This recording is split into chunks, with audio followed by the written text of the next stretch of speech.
احنا يعني كما قلت للزملاء ديالكم، يعني احنا كان علينا واحد الضغط كبير، لان في البطوله يعني ما حققناش نتائج اللي كيتمناها الجمهور واللي كنتمناو احنا ايضا. فكان علينا واحد الضغط كبير كبير بزاف.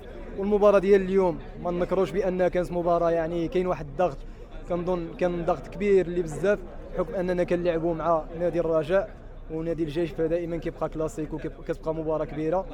الحمد لله هذه المباراه غتفيدنا بزاف ان شاء الله، وغتكون هي البدايه ديالنا ان شاء الله السنه. بالنسبه لكم سجلتي الهدف الاول هو اللي حل الماتش، هو اللي عطى واحد المعنويه.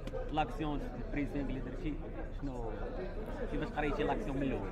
فيعني انا شنو نقول لك، لاكسيون حنا اصلا يعني في التمارين وفي التدريب ديالنا، يعني كنا مركزين على اننا نلعبوا في لي كونتر اتاك. فريق الرجاء فكان كيصعد بزاف، المدافعين كانوا كيطلعوا بزاف، ويعني وملي كتكون كطلع، وهذا عادي لان فرقه لعبه في الدار وخصها 3 ديال النقاط لنادي يعني نادي الرجاء، فهو عادي يعني انه يطلع عندك. فيعني وما ضربوش الحساب النادي الجيش الملكي وباللاعبين اللي كيمتلك وبالسرعه اللي عندهم، فاحنا استغلينا هذيك النقطه هذيك وسجلنا الحمد لله.